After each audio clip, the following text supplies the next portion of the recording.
Hi guys! For today's video ay isasama ko kayo sa aming business venture. And naisipan ko nga magtinda ng milk tea. Dati nagtitinda na din ako ng milk tea pero nag-stop nga ako nung malamig na.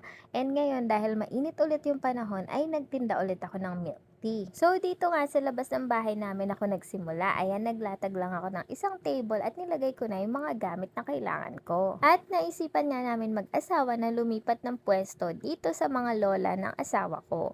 Dito kasi ay highway and madaming mas makakakita sa amin na tao. Dahil nga dun sa bahay namin ay subdivision at wala naman ganong tao na dumadaan. So eto nga yung itsura ng aming pwesto doon. Ayan, 2 table na yung nilatag namin dahil nagtinda na din ako dyan ng mga fishball, kikiam, mga merienda ba na pwede nilang kainin kasabay ng milk tea. Meron din kaming french fries at fruit tea. Ayan, kung makikita nyo na nasa highway talaga kami at madaming sasakyan ng mga dumadaan. Nung mga sumunod na araw nga ay lumipat na kami dito sa may bubong kasi sobrang init, kahit naka-tent kami ay sobrang init talaga. Kaya naman eto, pinalipat kami ng lola ni Jervis dito sa may bubong. At after nga ng ilang linggo ay naisipan nga namin magpagawa nitong booth. Kaya ayan, may booth na kami and yung isang table ay ginamit namin para pwede mag-dine in yung mga bumibili sa amin. Kaya din kami nagpagawa nitong cart ay para makapag-milk tea din kami sa mga may birthday, weddings, or kahit anong okasyon. Pwede nyo po kaming arkilahin. Dito ko na nga tatapusin ang aming vlog. Salamat sa panonood!